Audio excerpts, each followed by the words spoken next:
Gracias por escuchar nuestros audios y podcast en RTVE Play Radio y en nuestra aplicación móvil de RNE. Espacio en Blanco, en Radio Nacional de España, con Miguel Blanco. Volvemos, 3 y 7, 2 y 7 en las Islas Canarias. Abre de nuevo el Espacio en Blanco, segunda hora, con temas extraños que estamos tocando hoy. Más asuntos nos esperan después de este primero que estamos tratando. Redes sociales abiertas, Blanco Radio en Facebook, Twitter e Instagram, y nuestro teléfono 900-137-137, y un tema muy diferente que estamos tocando en la primera hora.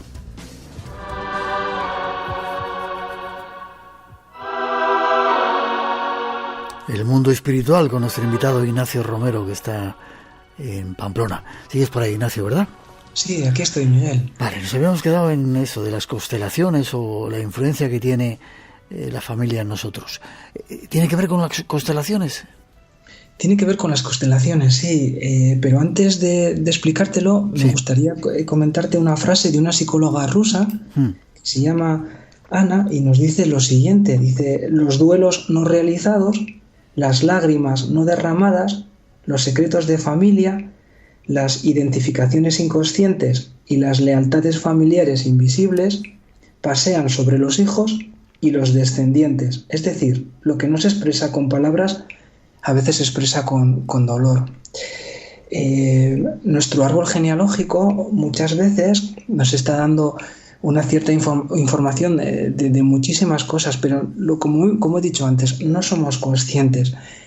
En una constelación familiar, el oyente no sé si conoce lo que son las constelaciones familiares. Es un poco complicado de explicar en breve tiempo, pero recuerdo el caso de una mujer que le preguntó el constelador: oye, ¿has tenido alguna vez un aborto? Y le dijo, no, yo no he tenido ningún aborto. Y al minuto le volvió a preguntar, oye, ¿has tenido algún aborto? Y dice, no he tenido ningún aborto. Le volvió a preguntar por una tercera vez y esta vez le dijo que sí. A veces los abortos son como lo que hemos dicho, son como esos secretos familiares que no se quieren contar, pero esos abortos son niños que, aunque no hayan podido nacer, se tienen que reconocer en la familia. Si no se reconocen en la familia como parte de la estructura familiar, luego puede haber problemas con el resto de los hermanos. Qué curioso y qué extraño. Y es decir, que venimos con una carga aunque no sepamos de ella, ¿no? Es una carga familiar. Sí, a veces pues todos conocemos los casos de familias que el abuelo era carnicero, el padre era carnicero y el hijo pues tiene que ser carnicero, pero a lo mejor el hijo no quiere ser carnicero, por ponerte un ejemplo burdo, ¿no? Sí. Entonces, hacer una cosa que tú no quieres hacer porque te está imponiendo la familia, pues también tiene consecuencias. O ciertos mensajes que nos da la familia, que nos puede dar la familia, pues no sé, como eres despistado como tu tío y de tanto que lo oyes, pues te lo llegas a creer. O ciertos contratos emocionales, ¿no? A los niños, cuando se les llama de pequeño, imagínate Fernandito o Gerardito, es una manera de no hacerles crecer. Se quedan con esos comportamientos infantiles cuando luego son más mayores, o contratos afectivos sexuales del tipo mensajes de antes de los 30 tienes que estar casada. ¿Y qué pasa si no estás casada antes de los 30? ¿Qué le ocurre luego a tu cuerpo? Ya, pero ¿no te parece, ya terminando casi, hablaremos Sí. en otro momento seguramente más extensamente de esto, que es Sí. bastante injusto que algo que tú no has cometido, que haya cometido tu familia, sea una carga espiritual en este caso para ti, en este momento? Lo que pasa es que forman parte de nuestra familia y nosotros hemos elegido las familias. Donde vamos a nacer lo elegimos antes, Miguel. Entonces es una cosa que ya lo sabíamos.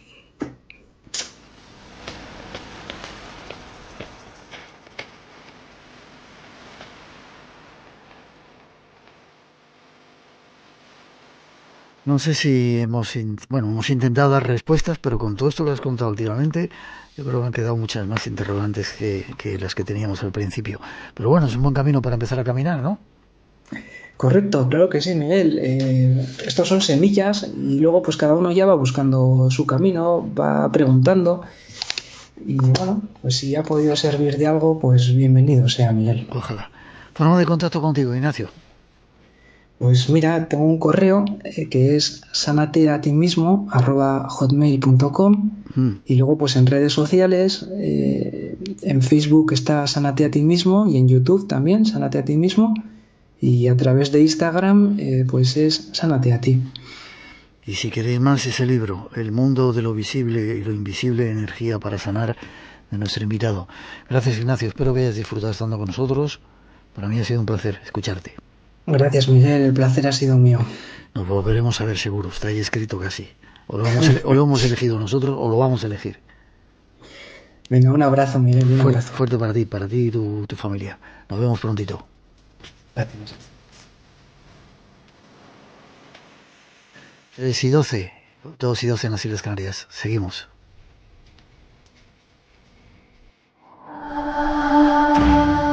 Eso que crees haber soñado. Eso que no te atreves a sentir. Forma parte de ti. Espacio en blanco. El misterio que va contigo. El misterio que hay en ti.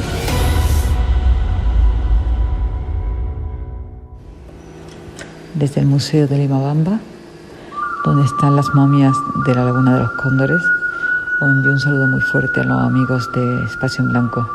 Me habéis servido de inspiración para este viaje. Saludos.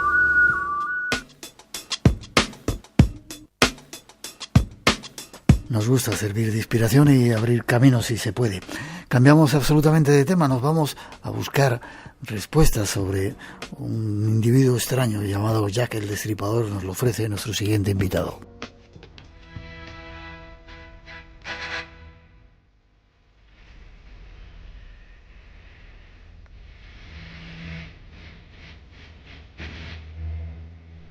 Cada vez que escucho esta música me da la sensación como si estuviera abriendo una puerta, ¿eh, Sergio?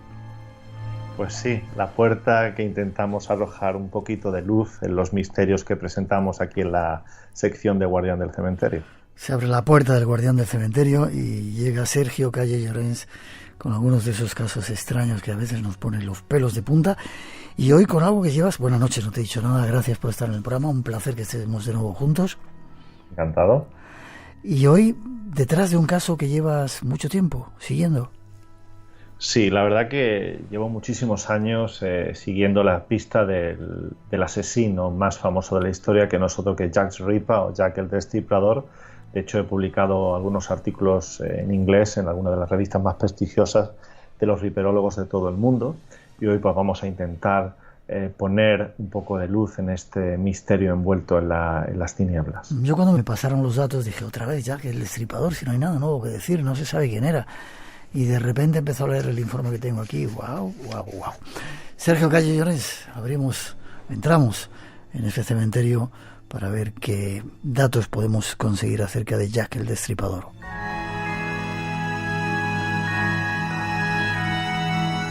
Vamos a situar, si te parece, geográficamente y en el tiempo a este personaje, Jack, ¿vale? De acuerdo. ¿Dónde fue? ¿Dónde era? ¿Inglaterra? Bueno, esto en Inglaterra, obviamente, la capital de lo que era entonces el Imperio Británico, ya pues venido a muy poco, y ocurrió o empieza pues en el año 1888 en un barrio muy poco conocido no solamente para los habitantes del resto de Gran Bretaña y del mundo, sino para los propios habitantes de Londres, los propios londinenses, que conocían muy poco los avatares y las desgracias de un barrio, Whitechapel, donde venían a parar todos los desheredados del imperio, que era Whitechapel, por supuesto. Supongo que ahora, yo cuando tuve la oportunidad de estar en Londres, me llevaron a ver el barrio. Se ha puesto ya, es más famoso, ¿verdad? Tiene unos condicionantes que llaman la atención de la gente. Sí, muy poca gente sabe que evidentemente el caso de Jack el Destripador tuvo consecuencias notables a la hora de la mejora de las casas, de las personas que vivían allí, pero hoy día obviamente el barrio no tiene la miseria que tenía entonces, obviamente, y además pues hay que decir que los ingleses son muy listos en esto de vender el tema del misterio, y lo que es un caso, probablemente el caso más famoso de serial killer, de asesino en serie de la historia, pues lo convierten en un filón. Y hay muchísimos tours que organizan por la noche para visitar no solamente los lugares donde se cometieron los crímenes, sino también incluso los pubs donde vivieron algunas de las mujeres la noche en la que perdieron la vida a manos de este asesino. ¿Pubs que todavía siguen abiertos? Sí, alguno de ellos sigue abierto y bueno, pues te acompañan allí para que vayas a ver, un poco a experimentar aquellas infastas y terribles madrugadas en las cuales ellas pues perdieron la vida en las calles de Whitechapel. Tomar una pinta allí y conocer un poco el ambiente, ¿no? Exacto. ¿Por qué se hizo tan famoso? ¿Cuánta gente asesinó Jack el Destripador? Bueno, si nos atenemos a los datos oficiales y a las víctimas canónicas, se consideran que son 5, ¿vale? Pues obviamente yo creo que son 6. Lo digo porque la primera, Polly Nichols, luego estuvo obviamente Annie Chapman, Elisa Stride y Catherine Eddowes, lo que se conoció como el doble evento, y finalmente Mary Jane Kelly. Pero hoy hay muchos criminólogos de todo el mundo que establecen que Martha Tubran también murió a manos del Destripador el 7 de agosto de 1888. Simplemente no la degolló porque muy probablemente estaba perfeccionando el modus operandi a la hora de terminar con sus víctimas. Asesino en serie, ¿no? Que se hace muy famoso. ¿Eran todas prostitutas? ¿Por qué las mataba? ¿Buscaba algún tipo de especial de mujer, alguna tipología? Bueno, yo creo que más o menos las mataba. Él tenía un odio en el asesino, el que yo creo que es el asesino real, el rostro detrás de Jack el Destripador era un señor que odiaba básicamente a su madre, una serie de problemas personales que tuvo, y las mataba porque él odiaba probablemente porque veía en estas prostitutas a su propia madre. Estoy convencido de ello, pero no era el monstruo ni el fantasma que algunos policías y alguna gente con mucha imaginación calenturienta pensaban, porque claro, ese señor llegaba, asesinaba y se perdía por las calles de Whitechapel sin que nadie lo viera. O eso teníamos pensado hasta hace muy poco tiempo, en el cual los informes policiales nos dicen que el asesino estaba ahí a la luz del día para que los investigadores pudiéramos verle su verdadera cara. Esta noche vamos a intentar hacerlo con nuestro compañero. Pero dime una cosa, ¿tenía algún modus operandi igual para todos los asesinatos que cometía? Sí, por supuesto. Si aceptamos mi teoría que Martha Tubran fue asesinada también por Jack el Destripador, a la cual no le cortó el cuello, siempre tenía el mismo método. Las estrangulaba y después pues le sacaba los órganos, le daba muchísimas puñaladas y bueno, pues en alguno de ellos pues incluso llegó a depositar los órganos vitales sobre los hombros, lo cual esto llegó a decir a muchísima gente que tenía una serie de connotaciones masónicas que luego entraremos si es posible, pero siempre mataba de la misma manera, tenía siempre el modus operandi. Lo que pasa que claro, siempre se decía cómo es posible que matara con esa fuerza, con esa violencia y no estuviera manchado de sangre. Evidentemente porque las estrangulaba antes y ese era su modus operandi en cada y uno de los casos en los que él se llevó por delante la vida de estas mujeres, que algunas de ellas eran prostitutas de forma pues habitual y otras porque pues recurrían cuando se quedaban sin ingresos. Recordemos que era una época en la cual no existía ningún tipo de colchón social para este tipo de mujeres.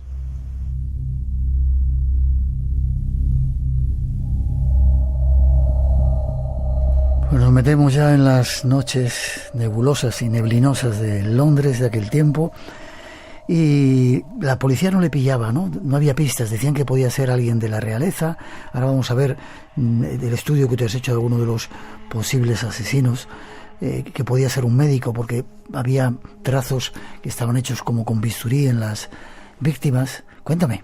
Bueno, la policía, obviamente nosotros estamos viendo el caso con la visión de una persona que somos del siglo XXI, pero en aquella época se sabía muy poco de este tipo de asesinos hasta el punto de que buscaban un extranjero, buscaban una persona con el rostro desfigurada y se habló muchísimo tiempo de que era un señor que era un doctor. No lo creo. No creo que las heridas infligidas por este monstruo, por este asesino, fueran de un doctor, sino de una persona que sí tenía algunos conocimientos pues de carnicería y había pues algunas veces pues sacado los órganos a los animales. Pero no creo que fuera un doctor. En cualquier caso, la policía en aquel año de 1888 y años posteriores estaba muy perdida porque no sabía realmente a lo que se enfrentaba. ¿Cuál fue el mayor persona sobre la que recaían todas las dudas acerca de que pudiera ser él?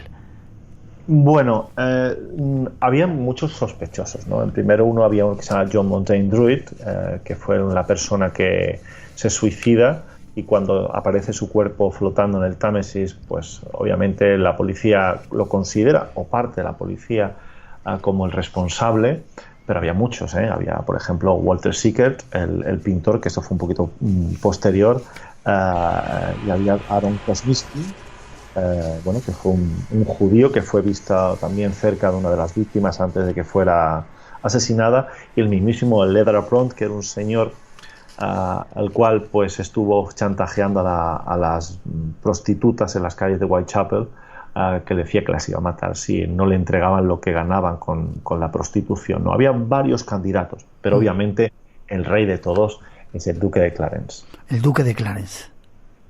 Vale, dime una cosita, ¿por qué se hizo tan famoso este caso que llegó a todo el mundo? ¿Escribieron sobre él? Sí, por supuesto, y luego además es un producto bastante claro de los propios tabloides británicos. Quiero decir, no estoy negando, y de hecho aquí estamos muchísimos investigando sobre el caso muchos años después, pero si nos atenemos a las cartas, hay dos muy importantes, que son Yours Truly y la famosa From Hell, desde el infierno, en el cual Yours Truly, tuyo de verdad, pues la mandan a una agencia de noticias. No la mandan ni siquiera al Times, no la mandan, por ejemplo, a los periódicos más importantes de la época, sino una agencia de noticias, lo cual nos viene a decir en esta carta que la hizo un periodista, porque hasta entonces el asesino era conocido con el nombre del asesino de Whitechapel, se decía que era el espectro rojo, y solamente cuando firma con esta misiva, pues evidentemente de Jack el Destripador, Jack the Ripper, se empieza a conocer el caso después de la famosa noche del doble evento que mata a 2 prostitutas en la misma madrugada.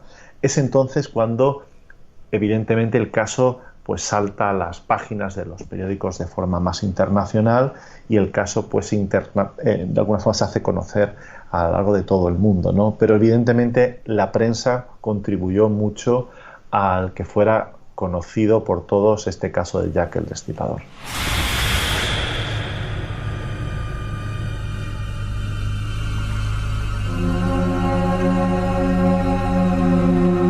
Has hablado de un noble.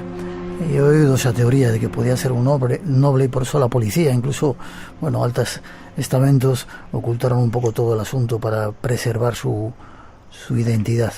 ¿Qué me cuentas? Bueno, eso es una teoría que realmente es muy fantasiosa. Estamos hablando de que el duque de Clarence había contraído matrimonio con una mujer de origen católica, algo que lo tenían prohibido terminantemente los miembros de la realeza británica, y obviamente pues este señor, Prince Albert Victor, el duque de Clarence, pues evidentemente había puesto en peligro a la propia monarquía, ¿no?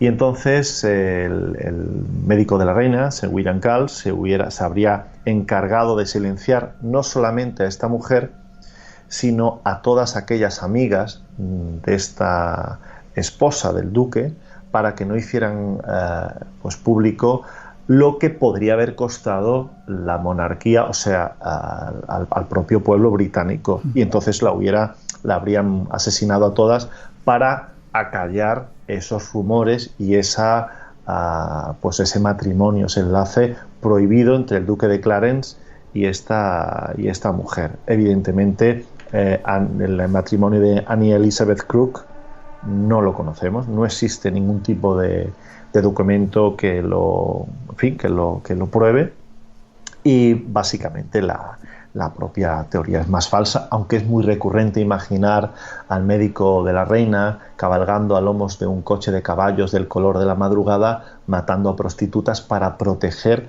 a la propia corona británica con la ayuda de los masones. Aquellos de nuestros oyentes que hayan seguido la película From Hell se darán cuenta de que está basado en esto, ¿no? Y esto empezó un poco en los años 70, ¿no? Con un documental y después con un libro de Melvin Fairclough que se llamaba El Destripador y la familia real. Espacio en Blanco. Tu cita con lo desconocido. en Radio Nacional, con Miguel Blanco. Y esta noche con el guardián del cementerio, Sergio Calle Llorens. Ya has desvelado un poco la relación entre Jack el Destripador y los masones, ¿no tenía nada que ver? No tenía nada que ver. Además, estamos hablando, incluso nos movemos en el plano del esoterismo. Parece que hubo un medium que, bueno, tuvo una serie de misiones, se llamaba R.J. Lis, y pues parece que siguió un rastro de sangre hasta la casa de este doctor. Y bueno, pues la policía se lo dijo a la policía lo interroga, y bueno, dice que tiene grandes pérdidas de memoria, pero que no se puede acordar lo que ha hecho algunas noches. Y esto es la base, básicamente, de la teoría en la que los masones y el médico de la reina estaban involucrados en las muertes de las prostitutas de Whitechapel. Lo que pasa que sabemos que un año antes el propio doctor había sufrido una embolia, lo cual le impedía asesinar con esa violencia, y sobre todo porque tenía que estrangularlas antes de apuñalarlas, ¿no? De cual realmente está muy descartada esta teoría, aunque he de reconocer que yo mismo la encuentro la más sugerente de todas. Muy sugerente, desde luego. Sin embargo, tú, según tus investigaciones, pones el punto de vista sobre otro personaje, ¿no? ¿Quién? Bueno, estamos hablando de un personaje que está en los informes policiales, que se llamaba Charles Allen Cross, o también conocido como Charles Allen Lechmere. Es un señor que aparece en lo que yo considero la segunda víctima del Destripador, que no es otra que Polly Ann Nichols, ¿no?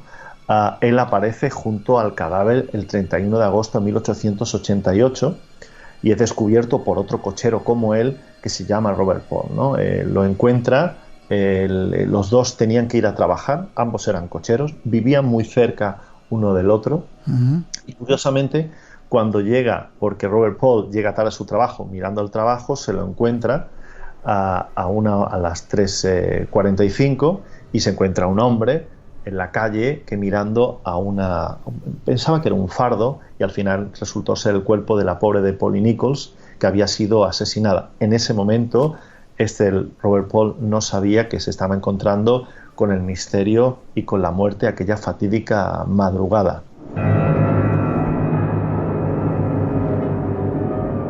Según los datos que aquí tengo, se hizo un perfil, ¿no?, de Jack el Destripador. ¿Cuál sería? Bueno, evidentemente era un señor que vivía en el barrio, que tenía apariencia de pasar desapercibido, obviamente tiene una justificación de salir por la noche, como el propio de Lechmere, y que tuvo una infancia desgraciada y turbulenta. Un hombre que tendría entonces entre unos 35 y 40, Lechmere tenía 39, y creo que es el que encaja como nadie en el perfil que han hecho los perfiladores más importantes de todo el mundo sobre Jack el Destripador.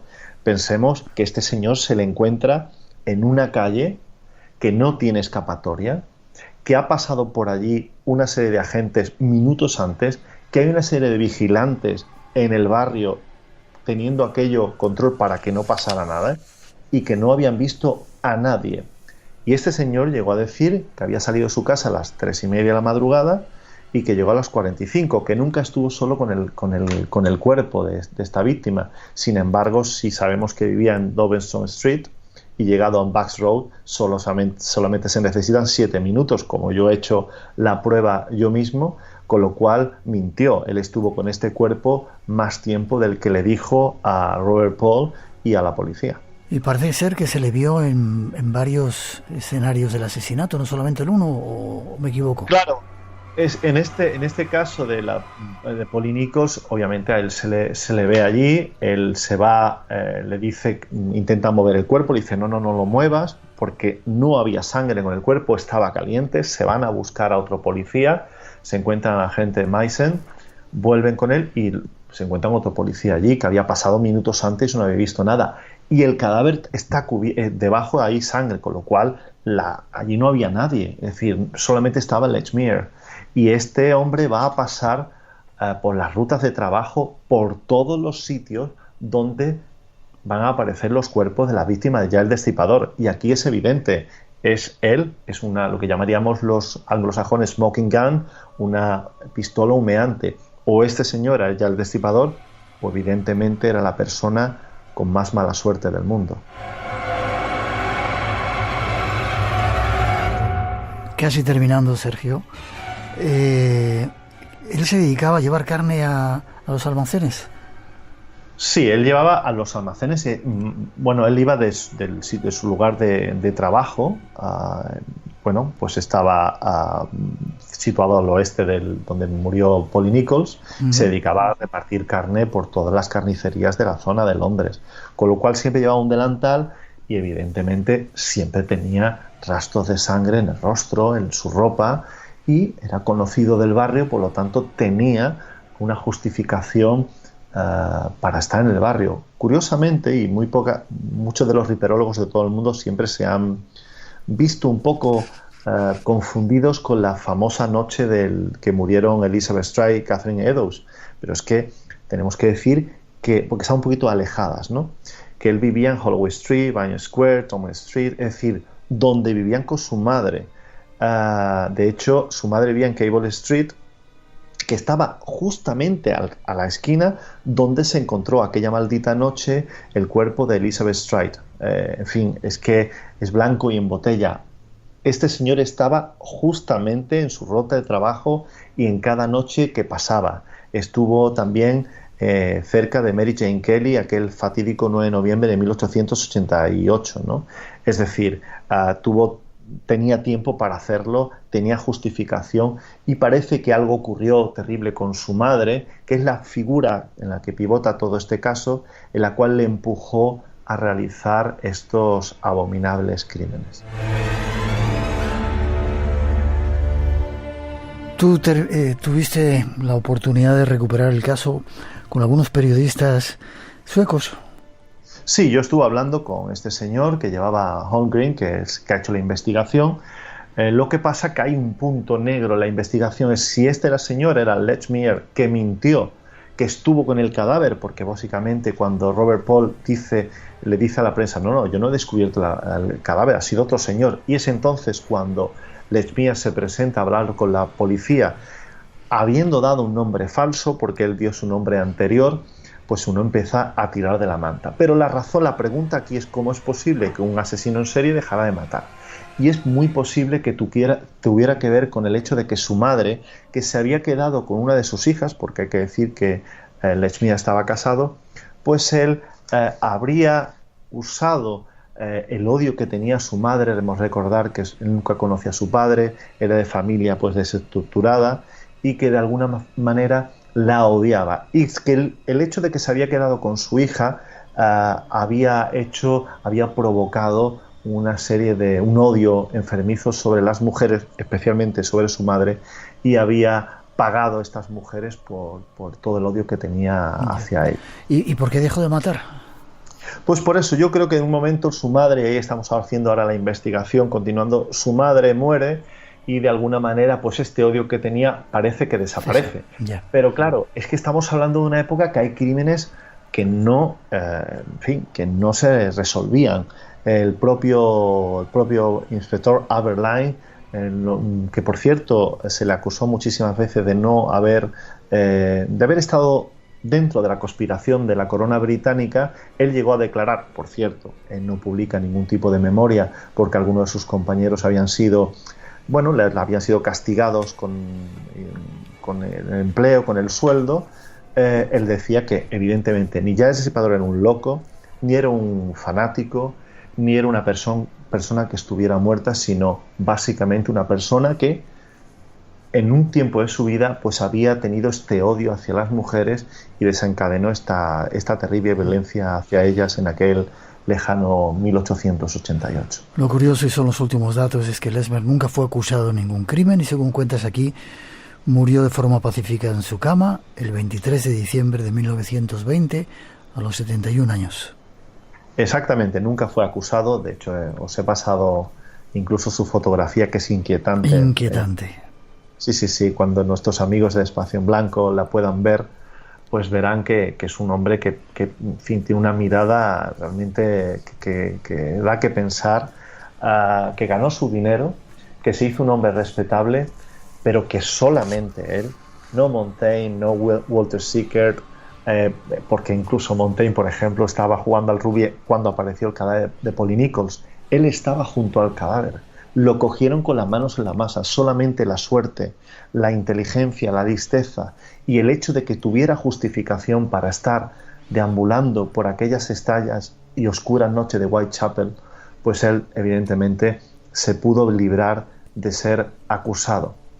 En cualquier caso, es una historia inquietante y seguiremos investigando para informar a nuestros amigos de Espacio en Blanco.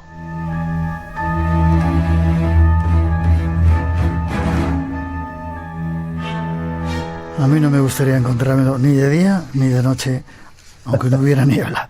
Sergio, ¿forma de contacto contigo? Pues como siempre, en Sergio K. Llorense en Twitter y en mi blog reverdedelsur.blogspot.com, donde podrá encontrar más de mis investigaciones y algunos de mis artículos. Será un placer seguirlo y que nos lo sigas contando aquí en el Espacio en Blanco. Fuerte abrazo a todos. Hasta muy pronto.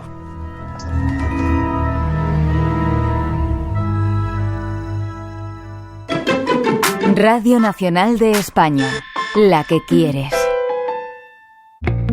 En España, más de 4 millones de personas sufren trastornos del sueño. Muchos ciudadanos se acuestan tarde, duermen poco y se levantan cansados. Futuro abierto. Los científicos nos recuerdan que dormir poco altera los niveles de azúcar, favorece la diabetes y perjudica a nuestro sistema inmunológico, entre otras consecuencias serias para nuestra salud. Futuro abierto, con Tato Puerto. Esta semana en Futuro Abierto hablamos del sueño. Los lunes a las 2 de la madrugada, la 1 en Canarias.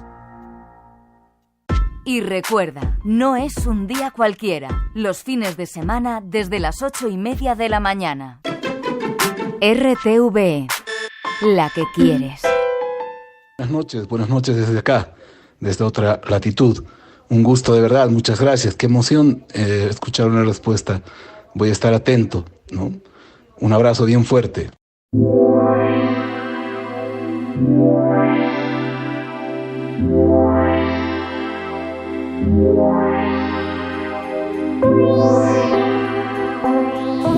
Tres y 39, 2 y 39 en las Islas Canarias. Desde Bolivia nos saludaba Ramsés. Seguimos, todavía tenemos tiempo para irnos de viaje. Hay un sitio y una guía especial que nos acompaña.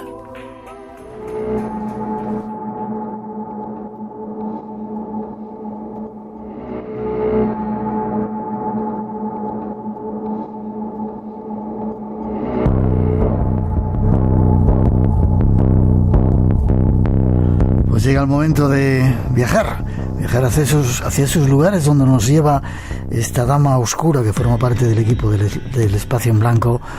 Hasta Barcelona nos vamos para saludarla, Miriam del Río. Buenas noches. ¿Qué tal? Buenas noches, aquí la dama oscura. Aunque de oscura tienes poco, yo creo, ¿eh? Ya lo sabes. Aunque a ti te gusta eso de Dark Lady, pero bueno, yo te tengo que presentar así, ¿no?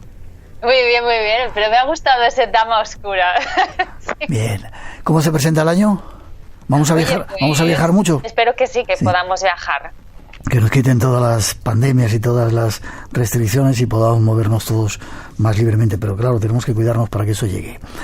Vale, ¿dónde nos vas a llevar hoy, Miriam? Pues mira, hoy nos vamos muy lejos, de las veces que nos hemos ido más lejos. Hoy nos vamos a Vanuatu. Fíjate que esto está en medio de la nada. Está a medio camino entre Australia y las Islas Fiji. Es un archipiélago que está formado por unas 70, 80 islas que fueron descubiertas en el siglo XVI por exploradores españoles. Y ahí resulta que vive una tribu muy curiosa, que son antiguos descendientes de los habitantes de los habitantes primigenios, ¿no? Uh-huh. de las islas, y que realizan pues un ritual muy curioso. Que vamos a conocer esta noche.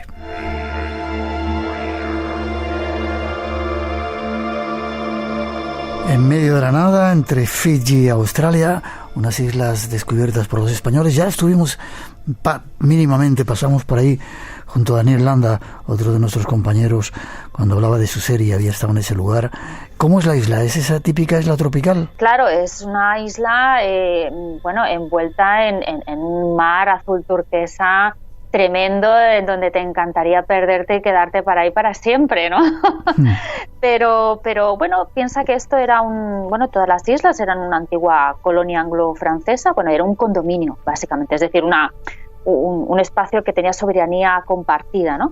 Y antiguamente se llamaban las Nuevas Hébridas, que era lo que hacía referencia un poco a las Hébridas exteriores que hay en Escocia, esas islas que están en la parte más del norte, ¿no? Que prácticamente vivir ahí es súper complicado, viento gélido, frío, bueno, terrible. Y esto es todo lo contrario. Las Nuevas Hébridas era todo lo contrario. Y como te decía, pues aquí viven esta tribu, la tribu de los Vanuatu, en donde hacen pues un ritual muy curioso, porque esta gente, mira, lo bueno que han tenido es que han conseguido mantener un poco el estilo de vida tradicional que ellos tenían, prácticamente sin interferencias culturales exteriores, a pesar de que cada vez más gente visita esas islas. Y precisamente, sí.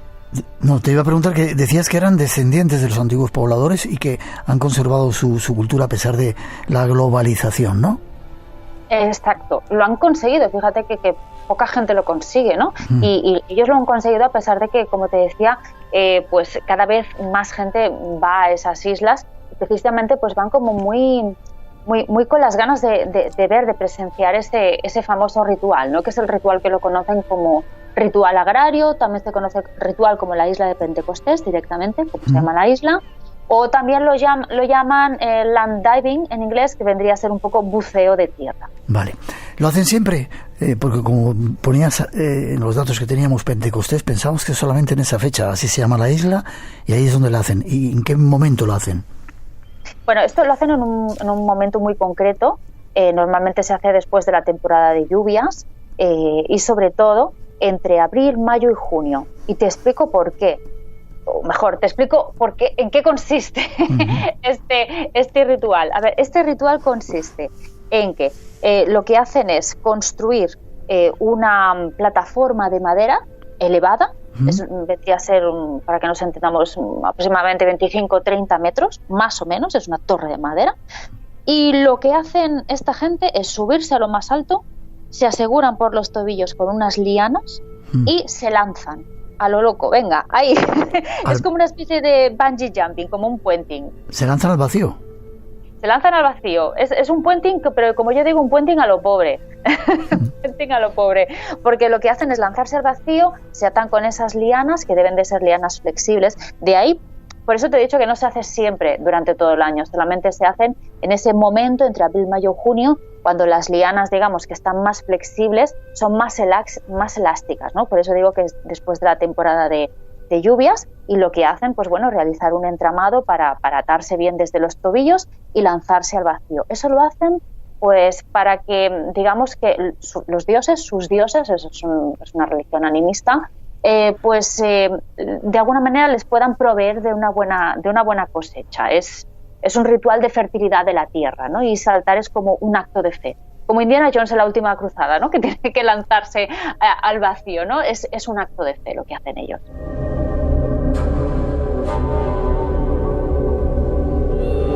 ¿Hay que ser un tipo especial? Bueno, sí, hay que serlo, pero ¿cómo eligen a la gente que lo va a hacer? ¿O van voluntarios o lo hace todo el mundo? ¿Mujeres también? Bueno, no, lo hacen los hombres y los niños.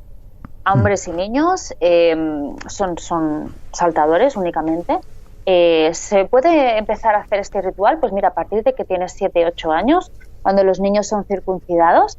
Y fíjate que si tú lo haces y saltas y tienes éxito, porque ahí radica un poco el tema, puede que no tengas éxito, pero si lo haces te aseguras pues estar protegido, además de esta buena cosecha que te decía, estás protegido pues frente a posibles enfermedades, problemas físicos. Claro, esto demuestra masculinidad, no es una demostración de fuerza, sí. Y también es una declaración a la mujer. Cuando eres más jovencito no, pero cuando ya estás en la adolescencia, que rápidamente necesitas buscarte una pareja, pues esto te demuestra, bueno, que eres el candidato más apto que puede llegar a ver. Has dicho que si tienes suerte. Si no tienes suerte, ¿qué pasa? ¿Que te la pegas en la tierra y te quedas ahí? Sí, te rompes la cabeza, directamente. Porque, a ver, el tema es que, fíjate, esto no es solamente lanzarse al vacío y después volver hacia arriba, es que, bueno, la problemática de este bungee jumping a lo pobre, como te decía, de este puenting a lo pobre, la diferencia que existe entre lo que se hace en otras partes del mundo es que para que este ritual tenga efecto, bueno, te asegures esa buena cosecha, es condición indispensable que el saltador toque con la cabeza en el suelo al terminar el salto. Wow. Y tú dirás, bueno, ¿y cómo no se rompe el cráneo? ¿Cómo no te lo partes, no? Pues eso digo, las lianas deben ser muy flexibles y están entramadas de una manera que a medida que, digamos, te vas acercando más al suelo, te vas yendo un poquito más, hay un retroceso y vas hacia arriba. Y después todo lo que es el suelo, donde va, digamos, la tierra, donde va a caer presumiblemente pues ese saltador, lo que se hace es excavarla y algodonarla, ¿no? Con tierra más blandita para que el impacto, el golpe sea menor. Lo que pasa es que, claro, de vez en cuando, pues cada cierto tiempo muere alguno de estos saltadores.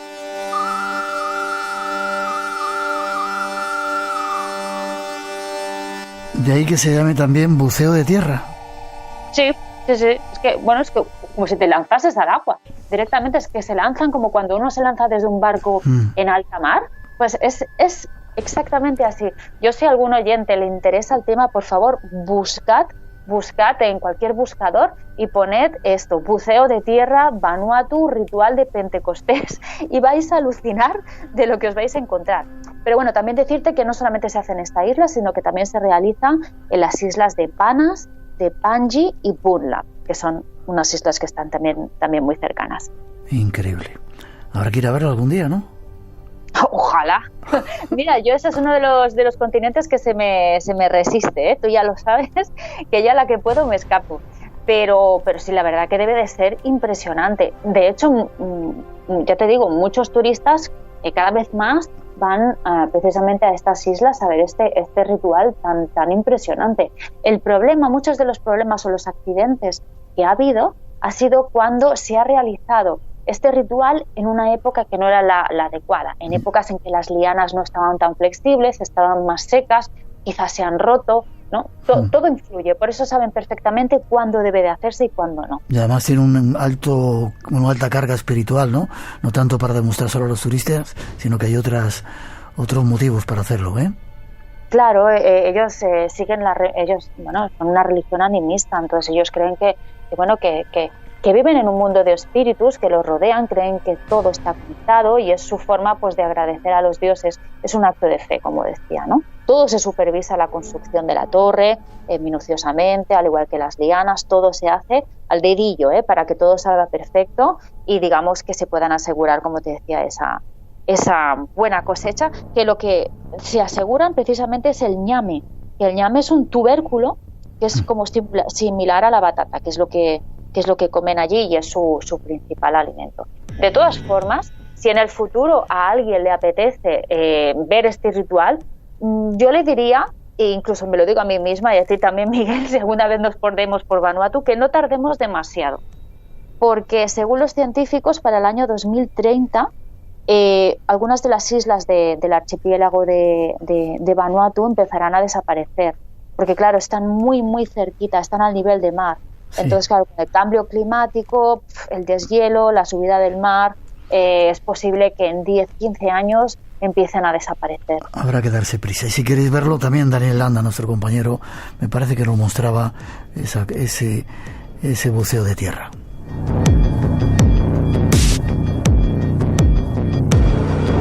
Nuestra dama oscura esta noche nos llevó hasta Vanuatu, o como se diga, Vanuatu, ese lugar donde realizan este extraño ritual. Seguiremos viajando este año nuevo contigo, Miriam. Forma de contacto si queremos saber más, aparte de ese libro que escribiste de la historia, ¿no?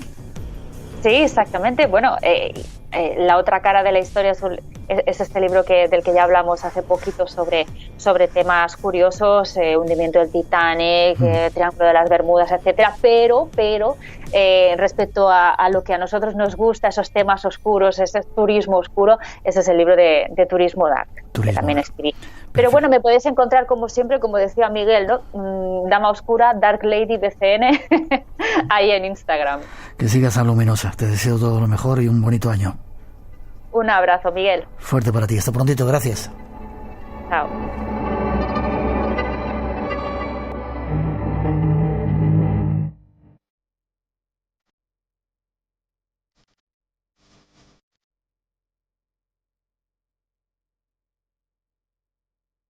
Llega el momento de hablar un poco de las redes sociales. Nuestra compañera Rosa Rodríguez se encarga de ello. Buenas noches, Rosa. Hola, ¿qué tal, Miguel? Hoy has tenido una noche movida, decías. Bueno, una noche, sí, estoy agotada porque no ha parado de sonar el teléfono. Tengo que pedir disculpas porque muchas ha habido llamadas a las que no hemos llegado para atender, y luego las redes sociales han estado también muy activas. Hoy ha sido, Miguel, una de las noches que más felicitaciones y enhorabuenas nos han dado desde que yo estoy aquí en este programa hace 13 años. Sí. Y eso, déjame que hable un poquito del EGM. No queréis que hable del EGM, pero tengo que hablar de ello. Según los datos, nos han quitado o se han ido 76.000 oyentes. Y solamente nos escuchan en Castilla y León, 1 nos escucha, en Cataluña 11 y en Madrid 10. El resto no nos escuchan en ningún sitio. Esto es un misterio. El resto de las comunidades, ni en Canarias, ni en Aragón, ni en Andalucía, ni en Asturias, en ningún sitio, solamente en Madrid, en Cataluña y en Castilla y León. Pues mira, esto muchos de nuestros oyentes se lo toman con sentido del humor. Por ejemplo, Luis, ¿sabes lo que nos dice sobre este tema? Dime. Nos dice que quizás los invisibles somos nosotros para el EGM. Es el mundo invisible. Seguramente, debe ser eso.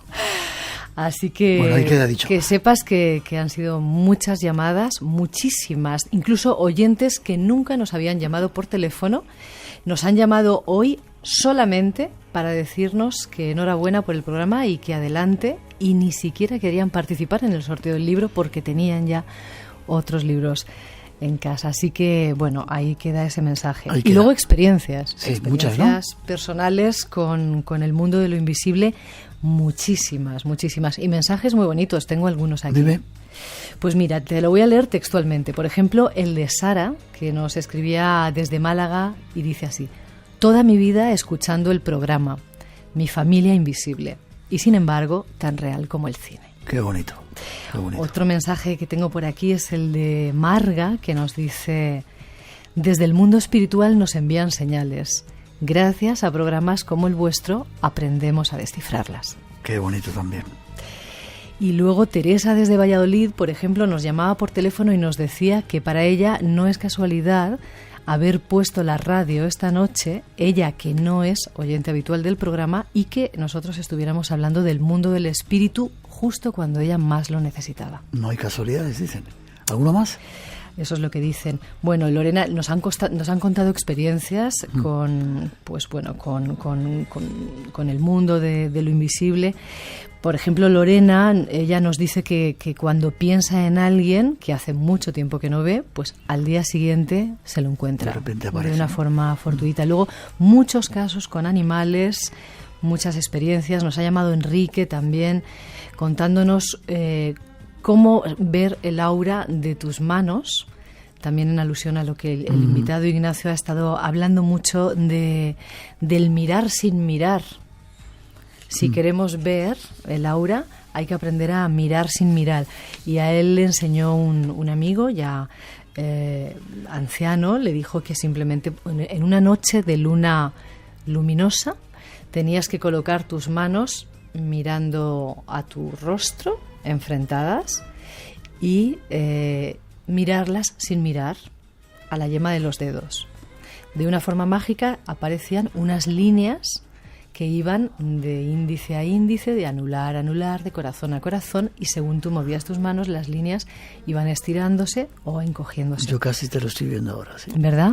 Pues yo voy a probar a hacerlo en una noche de luna, que ahora la luna no la tenemos aquí cerca. ¿Alguna más? ¿Quieres que te siga contando? Uno más, tenemos tiempo. Pues mira, María de Bilbao nos dice que en Bilbao este programa tiene muchísimos oyentes y que a ella le consta que es así. Nos ha llamado simplemente para decir eso. Y luego Gema, por ejemplo, tiene muy claro que si queremos percibir cosas, lo que tenemos que hacer es dejar la mente abierta. Sí, señor. Gracias a todos por el cariño que nos demuestran, por las llamadas para hacernos saber que están ahí. No nos creemos nunca lo del EGM, pero teníamos que decirlo porque es algo que dicen que es oficial. ¿Ganadores? Tenemos a 5 y son Diana Pastor Arévalo, Sergio Aragón, Sara Valero Oviedo, Juanpa Caravante y Rafael Sánchez Fortún Codina. Sabéis que tenéis que mandarnos vuestra dirección postal a espacionblanco@rtv.es. Y le mandamos ese regalito, ¿no? Así es. Vale, feliz semana. La semana que viene hay sorpresas. Muchas sorpresas. Y ya sabes que para ver hay que saber mirar. Lo apunto. Gracias. Gracias.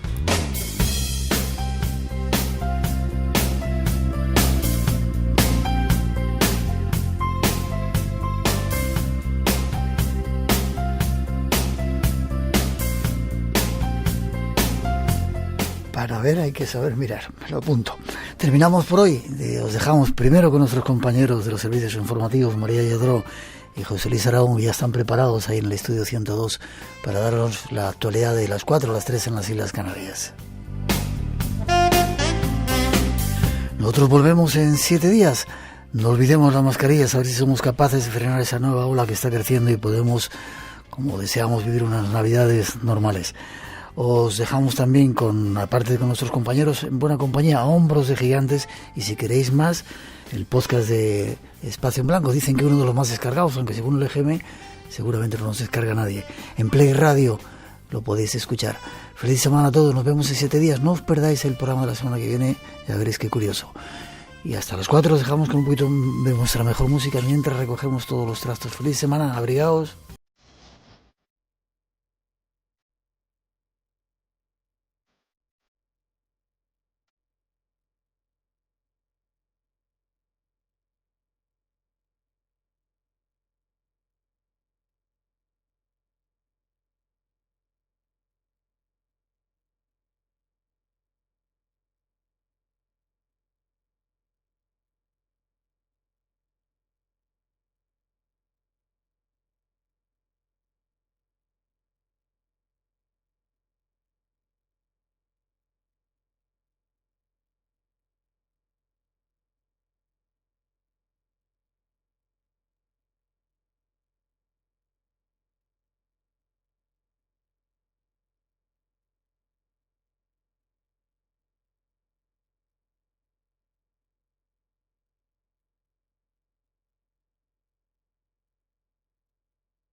Por hoy terminamos.